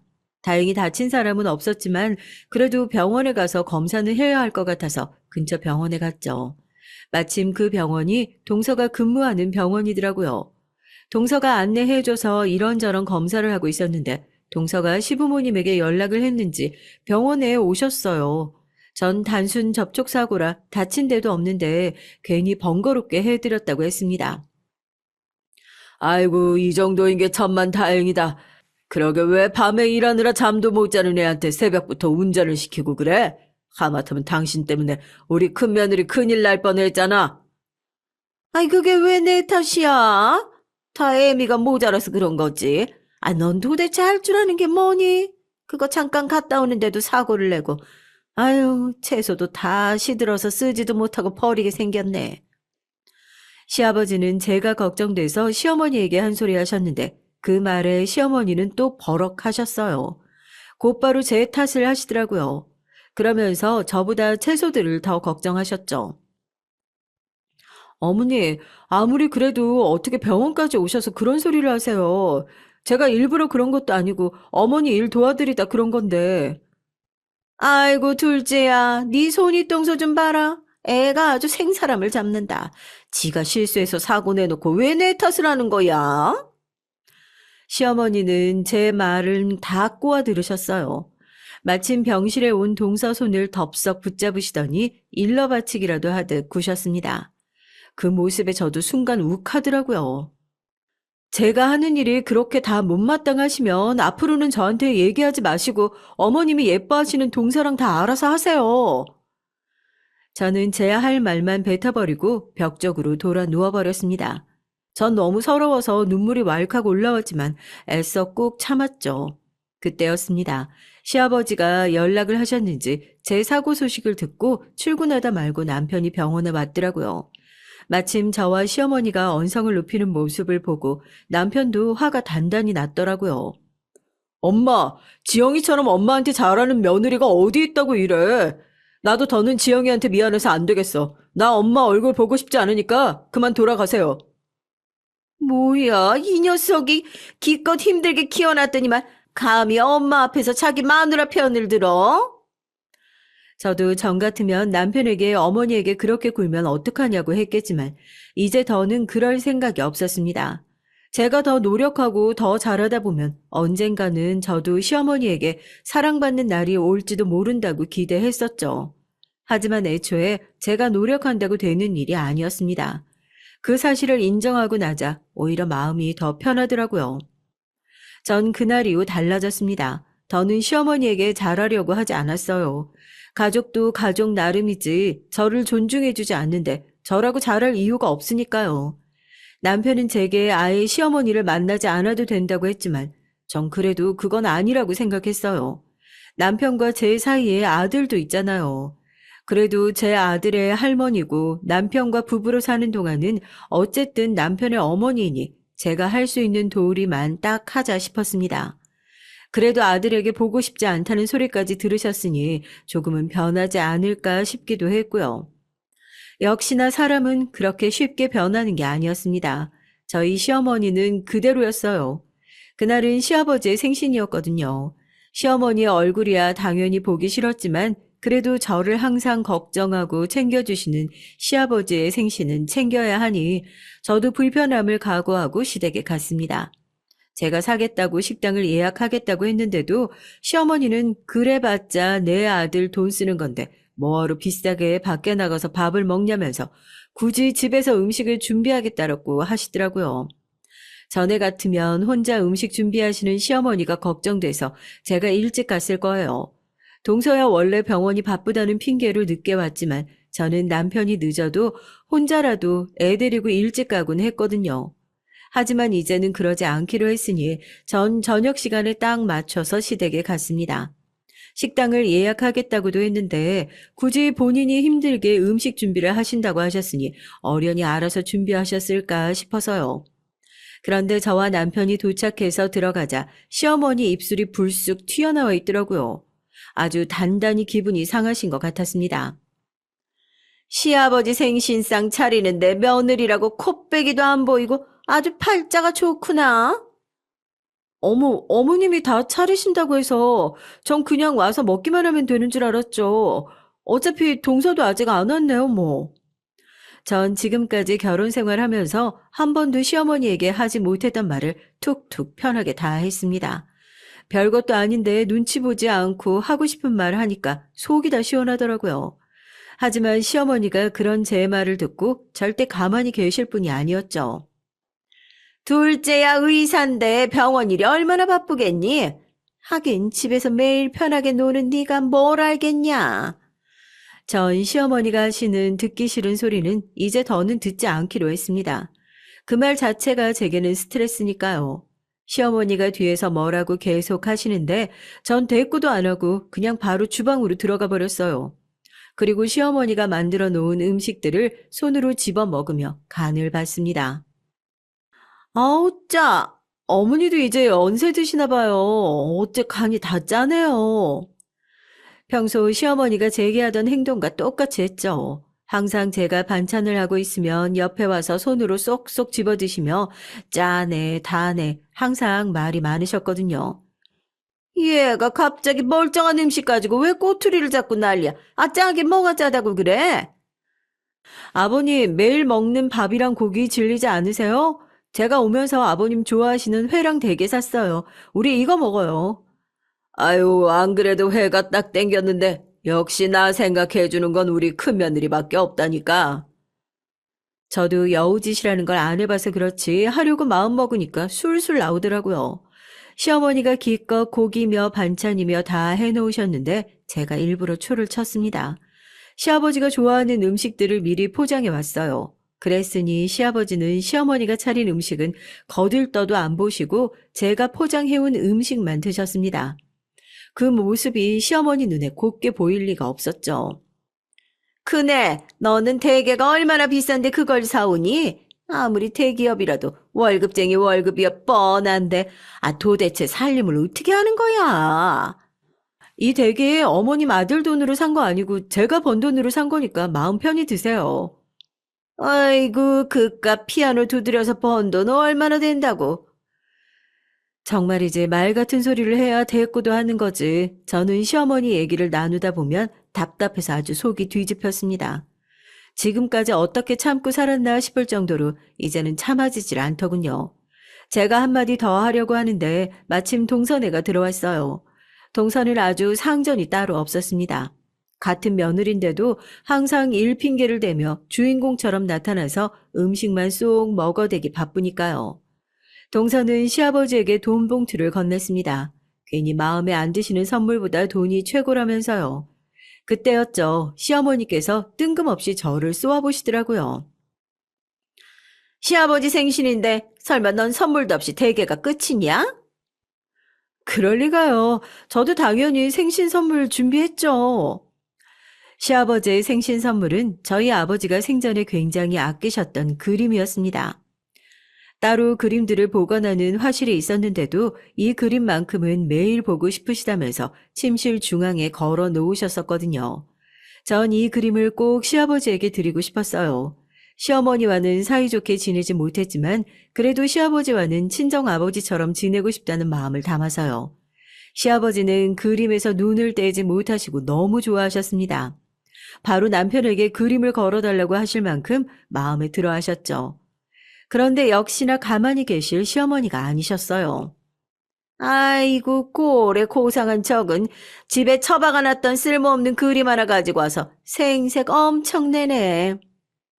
아무짝에도 쓸모가 없다니요. 어머님이 몰라서 그러시는데요. 이 그림 엄청 유명한 거예요.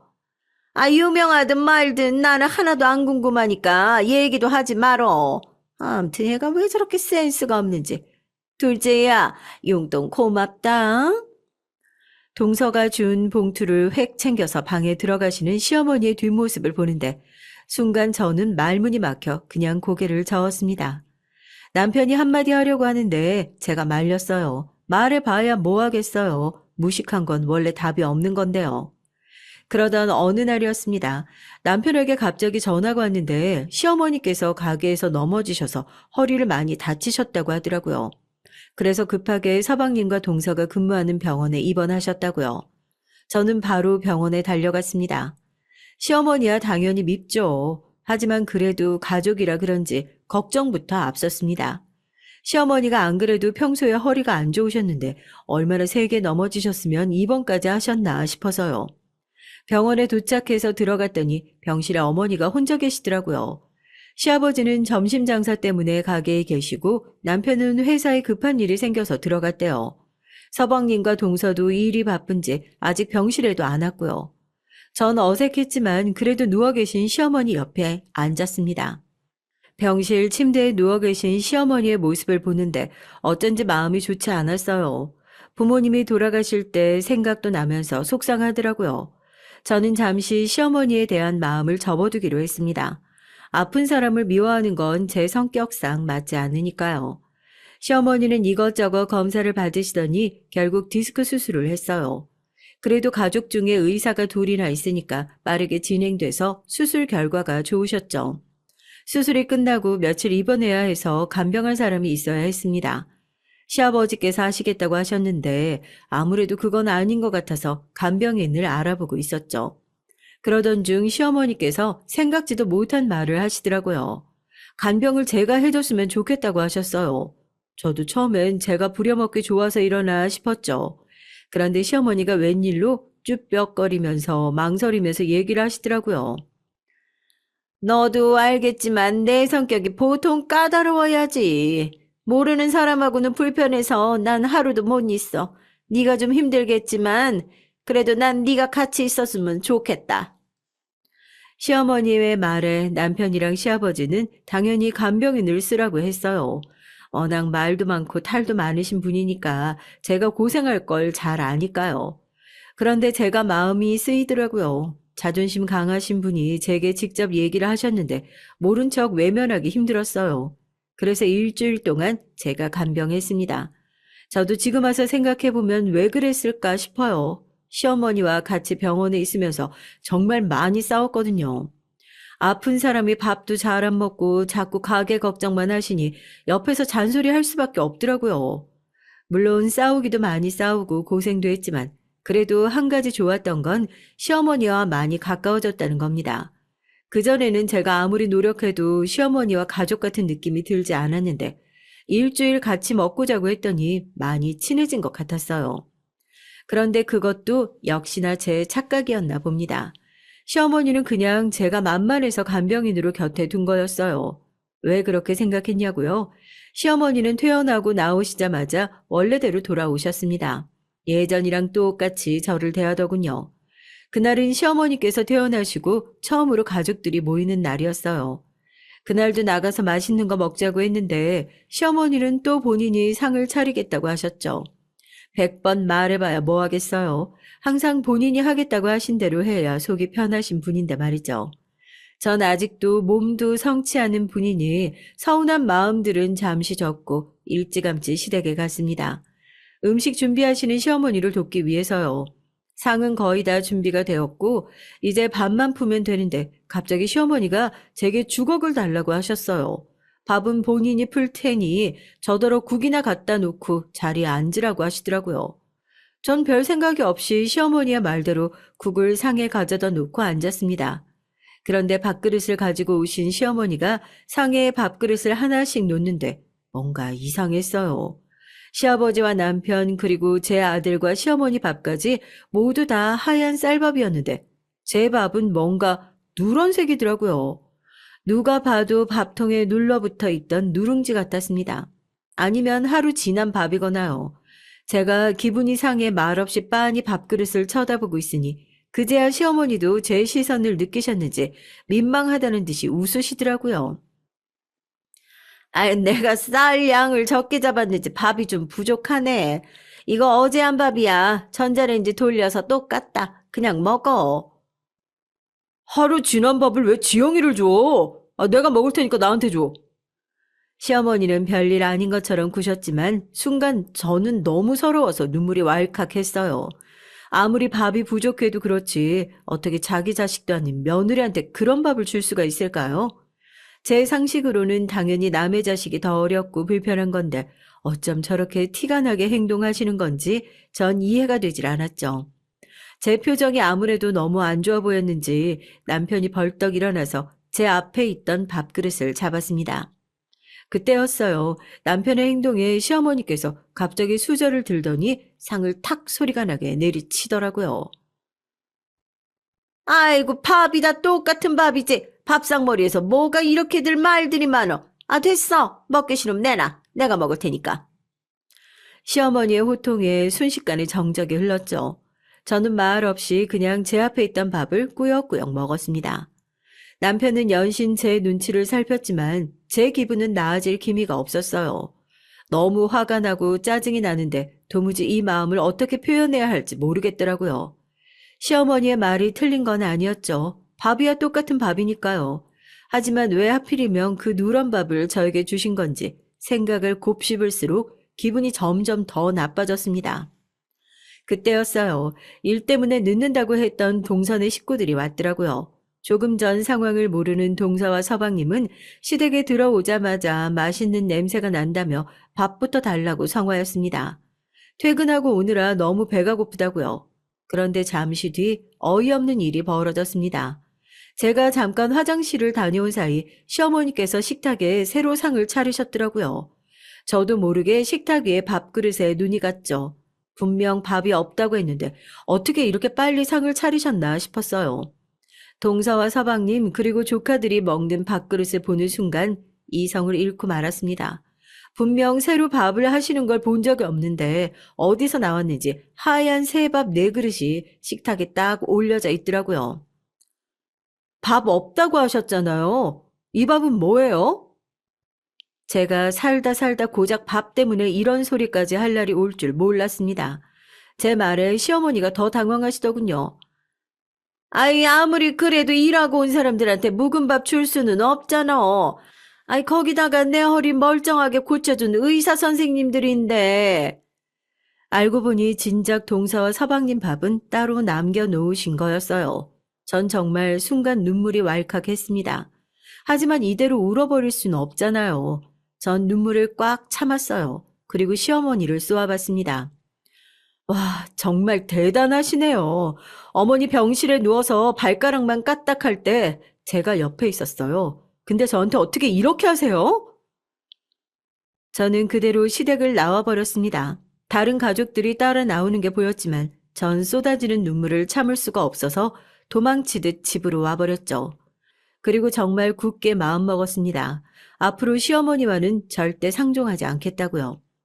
그렇게 시간이 흘렀어요. 전 시어머니의 얼굴은 꼴도 보기 싫어서 거의 반년을 넘게 시댁에 가지 않았습니다. 그 사이에 시어머니 생신도 있었는데 전 가지 않았어요. 그 이후에 시어머니에게 전화도 한 번 왔지만 받지 않았죠. 정말 이대로 인연을 끊고 싶었습니다. 제게 씻을 수 없는 상처를 주는 사람과 가족관계를 이어나가야 하는 건지 생각이 많았어요. 그러던 중 설날이 다가왔습니다. 이번 명절은 평소랑 조금 달랐어요. 저희 아들과 동서 아들이 둘 다 초등학교에 들어가요. 저도 이번에도 시댁에 가지 않는 건 신경이 쓰이긴 했지만 아무래도 시어머니에 대한 마음이 풀리지 않아 고민도 있었어요. 그런데 시아버지에게 따로 연락이 왔어요. 아버지께서 시어머니에게 잘 얘기를 했으니까 다시는 그런 일 없을 거라고 하시더라고요. 전 믿지 않았습니다. 하지만 시아버지께서 제가 보고 싶다고 말씀하시더라고요.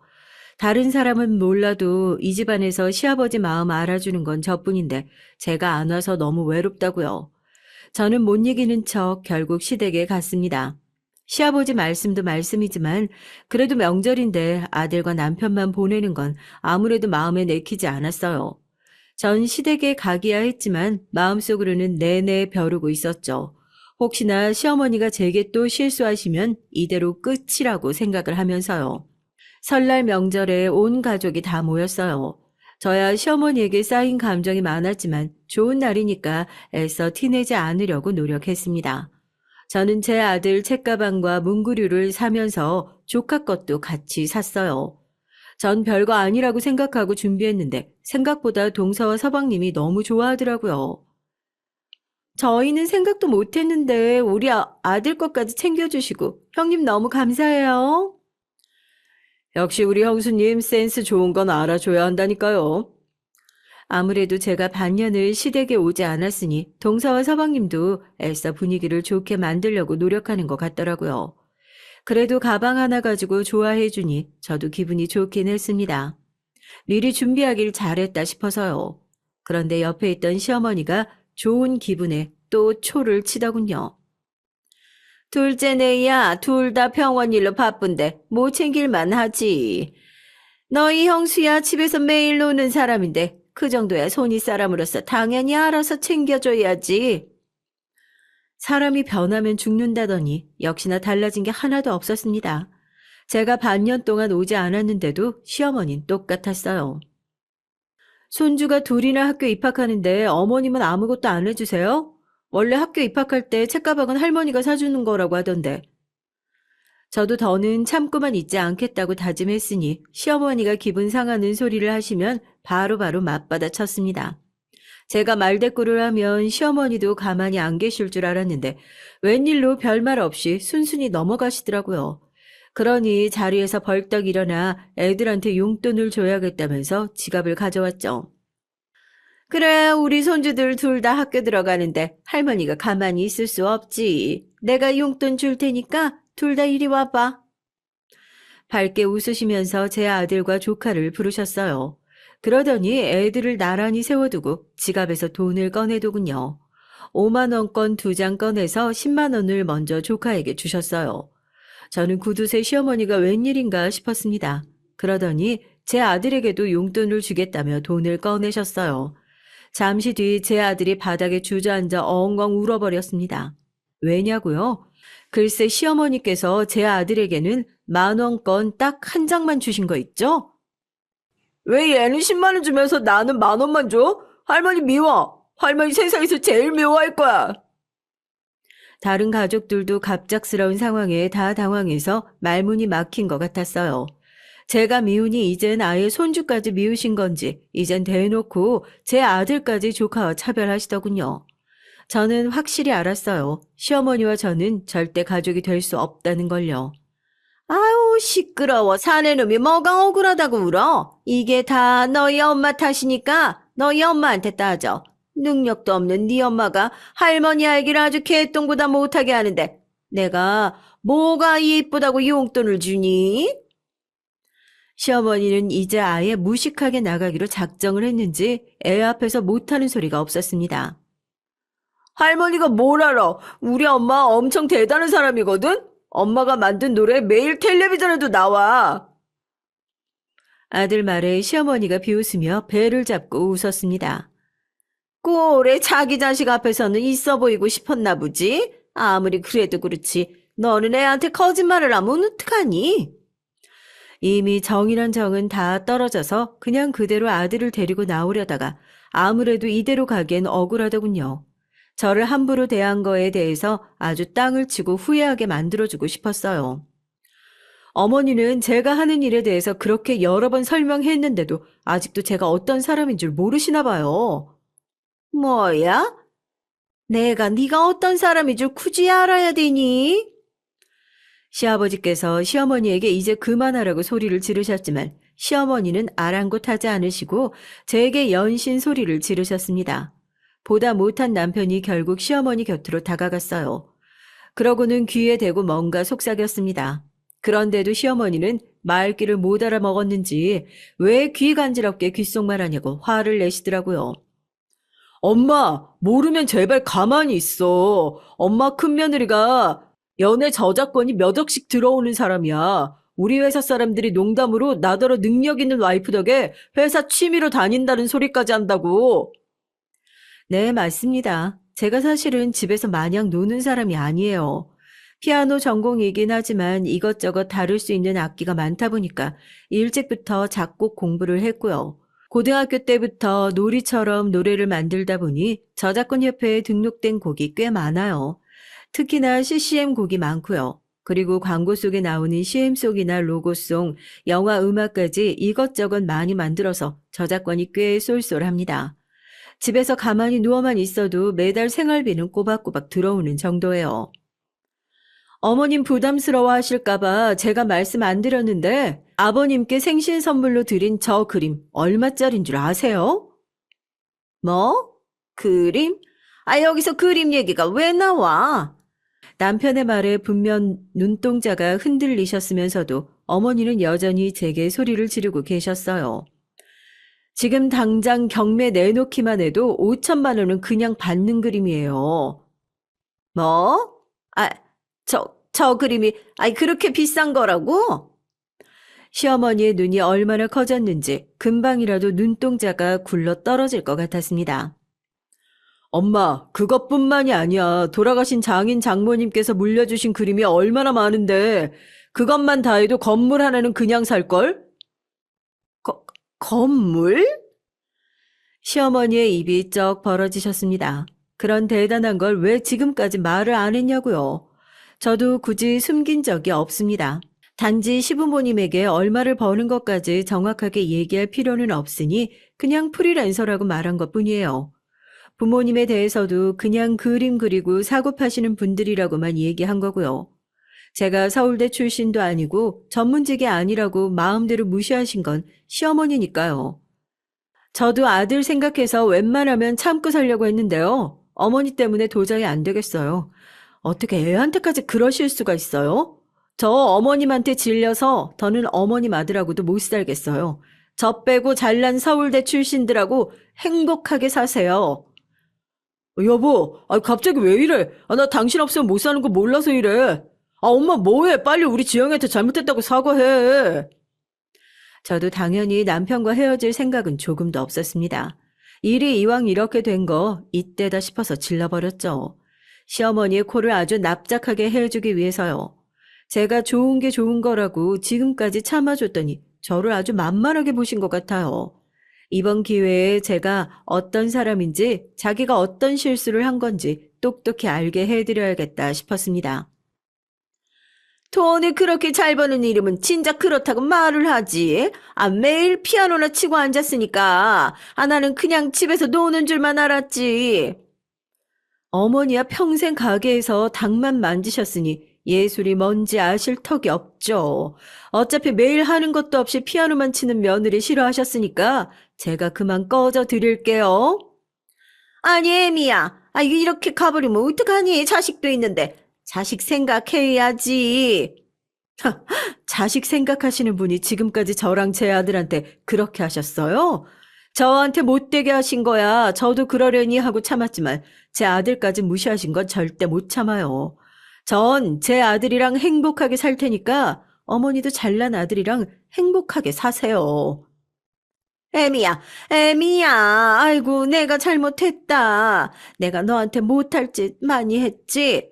앞으로는 절대 안 그럴게, 어? 나 한 번 한다면 하는 사람이야. 믿어봐. 사람이 이렇게 간사해도 되는 건가요? 시어머니는 제가 시댁을 나가려고 하자 아주 문 앞까지 달려와서 가지 말라고 애원을 하셨습니다. 제게 큰 실수를 했다면서 무릎이라도 꿇을 기세였죠. 그날 이후 어떻게 됐냐고요? 시어머니의 행동이 달라지니 집안이 아주 평온해졌습니다. 저도 너무 편해졌고요. 시어머니께서 가게 문을 닫는 주말이면 제 아들까지 매주 봐주시거든요. 우리 예술가 며느리 스트레스 받으면 고가 안 나오니까 힘든 일 있으면 언제든 나한테 얘기해. 내가 다 도와줄게. 상황이 180도 달라졌어요. 매일 저더러 이거 해와라 저거 해와라 시키시던 분이 글쎄 저 먹으라고 매일같이 반찬을 해서 보내십니다. 벌써 그것도 1년이 다 돼가네요. 이럴 줄 알았으면 진작 다 얘기하는 건데 제가 너무 겸손했나 봐요. 얼마 전 저는 시부모님께 가게를 그만두시라고 했습니다. 앞으로 제가 생활비를 드리기로 했어요. 전에도 충분히 도와드릴 수야 있었지만 저를 무시하는 시어머니가 미워서 모르는 척 했습니다. 하지만 이젠 정말 두 분 다 연세도 많으시고 저희 아들도 살뜰히 챙겨주시니 며느리로서 충분히 좋은 마음으로 해드릴 수 있을 것 같아요. 이런 저를 보고 답답이라고 하실 수도 있지만 전 하늘에서 저를 지켜보고 계실 부모님을 생각해서 시부모님께 더 잘하기로 했습니다. 그런 저를 보고 부모님은 좋아하실 거예요. 부모님께 제가 그렇게 배웠으니까요. 저는 요즘 너무 행복합니다. 지난날 어떤 일이 있었든 진정한 가족이 되는 우여곡절이었다고 생각해요. 가족이라는 게 원래 매일 지지고 볶고 싸우면서 정드는 거니까요. 저의 긴긴 얘기 들어주셔서 감사합니다. 여러분도 항상 가족들과 함께 행복하시길 바라겠습니다.